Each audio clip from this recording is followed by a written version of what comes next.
Jestin!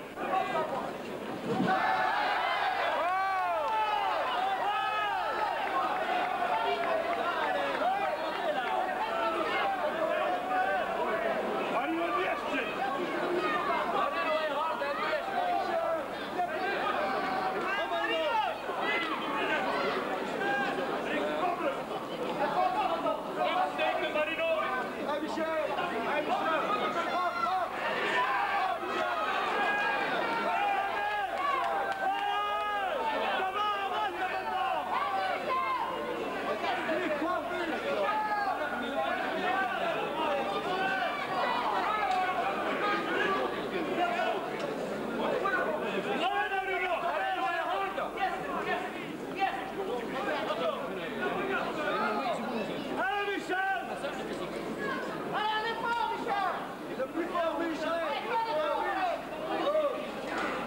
Marion Jestin, hop voor het! Allez, handen!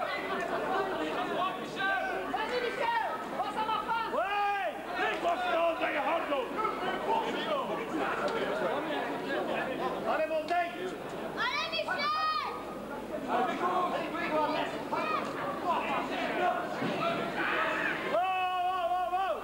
Marion Jestin! Allez, handen!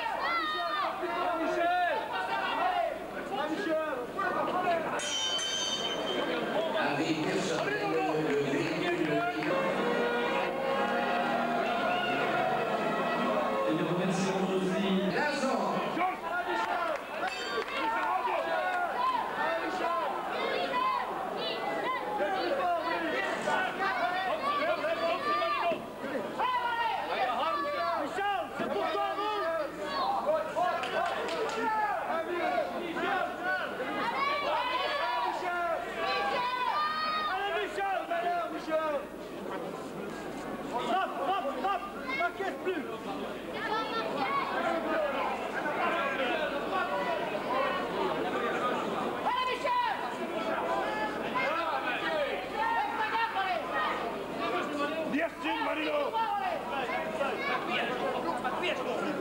Allez, en série!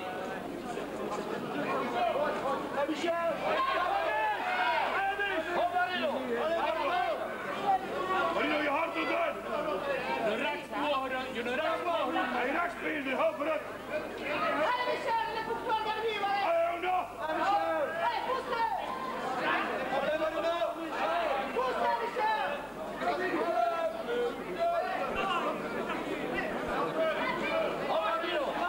Allez, pousse-le Michel.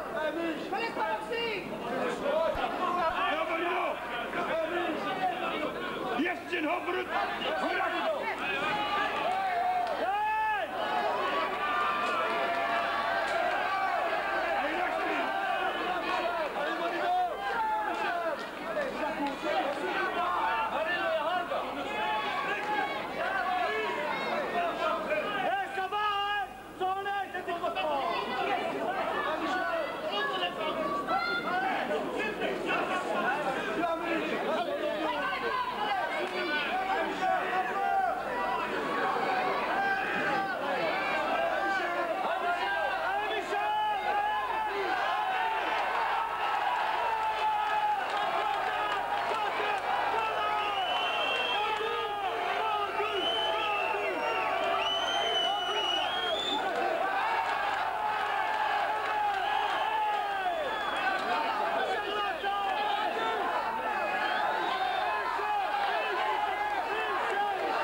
Montaigne 96, pour Monsieur Renou Berzigotti 97, Montaigne 96, et pour Monsieur Logiste Berzigotti 95 et Montaigne 96, le vainqueur au point et champion de Belgique des super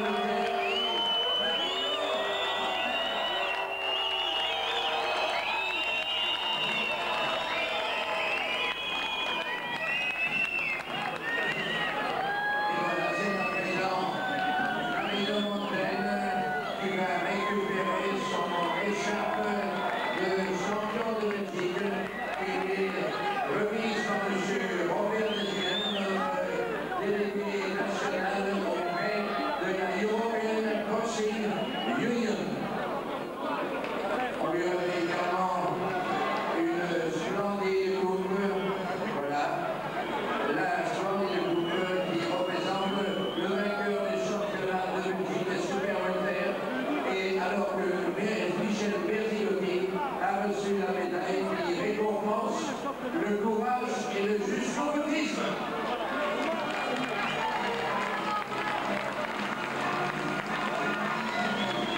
Mesdames et messieurs, afin de vous permettre de récupérer quelque peu,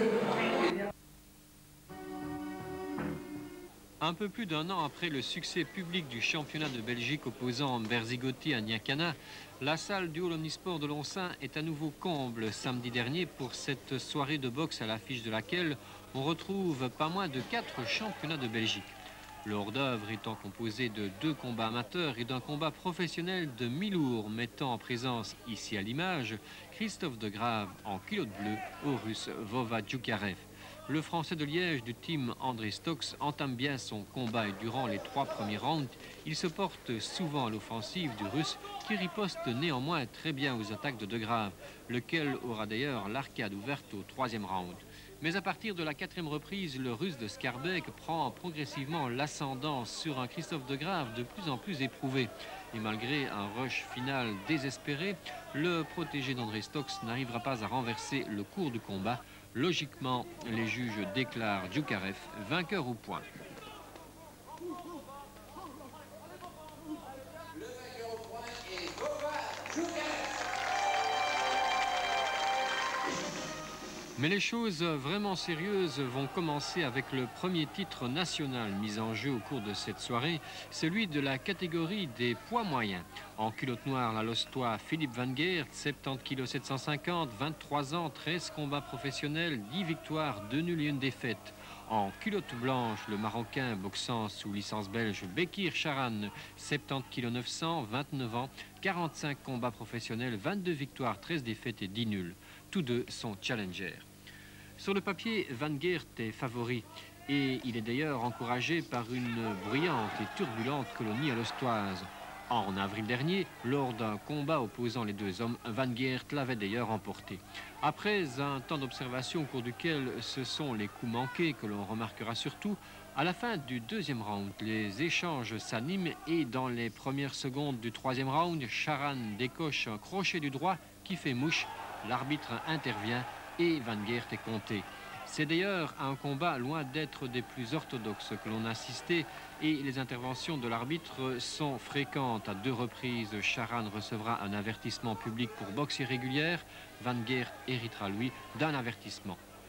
Après avoir bien rétabli la situation entre les 4e et 7e rounds et alors qu'il mène probablement au point, Van Geert accuse la fatigue et à la fin de la 8e reprise, une série de coups de Charan ponctués par un crochet du gauche envoie au tapis Van Geert qui est compté pour la 2e fois dans ce combat. La Lostois est visiblement marquée et les 60 secondes de répit ne seront pas suffisantes pour le remettre à flot. Après quelques dizaines de secondes dans la 9e reprise, il se retrouve à nouveau au tapis, compté 8 et à peine relevé, il encaisse une nouvelle fois une série de crochets de Charan. C'en est fini de Van Geert, l'arbitre arrête le combat et Charan est sacré champion de Belgique à la 9e reprise sur KO technique. Une transition qui, ma foi, ne manque pas de charme pour en arriver au 2e championnat de la soirée, celui des super welter opposant le challenger Berzigotti au tenant du titre Marino Montaigne. Le boxeur de Roulers, culotte blanche à ligne rouge, affiche 68 kg 100. Il a 25 ans, 28 combats professionnels à son actif, 13 victoires, 13 défaites et 2 nuls. Face à lui, l'Italo-liégeois Michel Berzigotti, 67 kg 500, 29 ans, 18 combats professionnels, 14 victoires et 4 défaites. Un combat d'une importance capitale pour Michel qui ne peut rater le grand rendez-vous. Après 2 rounds relativement partagés, Berzigotti prend l'avantage dans la 3e reprise, réussissant notamment un beau crochet du droit. Mais le tournant du combat aurait bien pu être ce 4e round, au cours duquel l'Italo-liégeois réussit un superbe direct du droit qui déséquilibre Montaigne. Mais Berzigotti ne profite pas de son ascendant. Pour conclure, il semble à 7e round sont très disputés et l'issue du combat reste indécise, même si à ce moment, on peut se demander si Berzigotti ne mène pas au point. L'issue du combat reste donc incertaine, même si dans la 8e reprise, Berzigotti affiche quelques signes de fatigue. C'est au début de cette 9e reprise que Montaigne décoche un crochet du droit qui déséquilibre son adversaire et l'envoie au tapis. Berzigotti se relève immédiatement, mais il est compté par l'arbitre. Quelques secondes plus tard, ce sont les 2 boxeurs qui ensemble s'entraînent dans leur chute, signe de fatigue sans doute. Dans la 10e et dernière reprise, très disputée, un crochet du gauche de Berzigotti déséquilibre Montaigne, qui lui aussi se retrouve quelques instants au tapis. L'arbitre y verra ici davantage une glissade. Le doute reste quand même permis et Montaigne n'est finalement pas compté. Montaigne éprouvé lui aussi qui finira le combat sur les genoux. Ce sont donc les juges qui départageront les 2 boxeurs, Montaigne conservant finalement son titre, mais de justesse avec un seul point d'avance, au grand désespoir des supporters de Berzigotti. Quelques minutes pour reprendre son souffle et voici ce qui fut le combat de la soirée, le championnat de Belgique des poids plumes opposant Johnny Michelli à Jean-Marc Cammalleri, 2 boxeurs liégeois s'affrontant pour la première fois pour la conquête du titre national. En culotte rouge, Johnny Michelli, 55 kg 150, 24 ans, 9 combats professionnels, 7 victoires, 1 défaite, 1 nul. En culotte bleue, Jean-Marc Cammalleri, 55 kg 500, 28 ans, 17 combats professionnels, 6 victoires, 6 défaites, 5 nuls. Un combat qui est en quelque sorte un derby puisque les 2 boxeurs sont originaires de la région liégeoise. Et c'est avec une énergie extraordinaire que les 2 boxeurs vont se lancer dans ce combat qui ne connaîtra pratiquement aucun temps mort. Michelli, dans les premiers instants, se montrera plus entreprenant. Cammalleri, contraint d'esquiver, tentera dans un premier temps de limiter les dégâts en réagissant essentiellement par des contres. On le constate sur ces images, le combat est d'une grande vivacité, mais c'est aussi dû au poids des boxeurs, autour de 55 kg seulement. À la fin de la 3e reprise, alors qu'il avait jusque-là réussi quelques beaux gauches, Michelli va connaître une première frayeur. Une droite de Cammalleri le percute en pleine face et il perd l'équilibre. Il est compté une première fois par l'arbitre. Mais ce faux pas ne décourage pas le Cérésien qui repart à l'attaque pour un 4e round très disputé. Si jusque-là le combat est plutôt à mettre au bénéfice de Michelli, son adversaire va redresser la situation à partir du 5e round, plaçant notamment ici un crochet du gauche qui heurte de plein fouet Michelli. Plus que jamais, l'issue du combat paraît incertaine et malgré le temps qui passe, l'ardeur des boxeurs ne faiblit pas. À la 7e reprise, Michelli passe un moment difficile à la suite d'un enchaînement gauche-droite de Cammalleri. Il s'ensuit un véritable corps à corps héroïque des 2 boxeurs, à l'image du combat total que se livrent ces 2 hommes qui se connaissent bien. À la 8e reprise, nouveau coup dur pour Michelli, il encaisse un uppercut du gauche, se retrouve pour la 2e fois au tapis. Il est clair à ce moment qu'il est mené au point et il va jeter toute son énergie dans le dernier quart du combat. Tout à fait étonnante les dernières secondes de ce combat. Les 2 hommes sont épuisés et ils jettent leur dernière force pour tenter l'un et l'autre de faire la décision. Certains de nos confrères n'ont pas hésité à qualifier la joute de combat de l'année. Au décompte final, c'est de justesse que Michelli sera déclaré vainqueur au point. Pas mal de spectateurs y ont vu une injustice. Cammalleri lui aussi a en effet fait un très beau combat, mais au total, un combat qui laissera un très beau souvenir. Le temps de se changer un peu les idées et nous voici au dernier affrontement de la soirée dans la catégorie des welter cette fois. En culotte rouge, le Tunisien boxant sous licence belge Lofty Belkir, vice-champion olympique à Los Angeles, 65 kg 700, 30 ans, 17 combats professionnels, 15 victoires, 10 défaites et 1 nul. Et en culotte bleue, le Vilvordien Bruno Wustenbergs, 66 kg, 22 ans, 13 combats professionnels, 11 victoires, 1 défaite et 1 nul. Après un premier round d'observation, c'est Belkir qui bousculera son adversaire dans la deuxième reprise.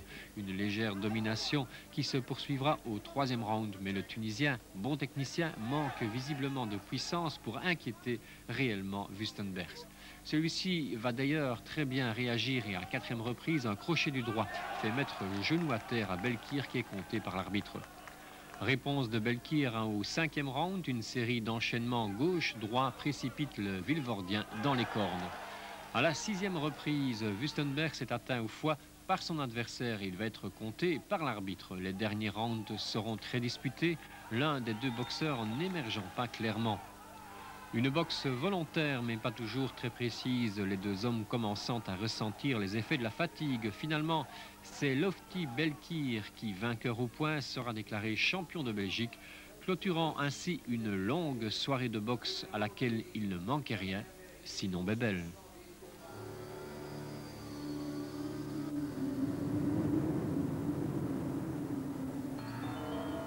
À recouvrer ce journal par quelques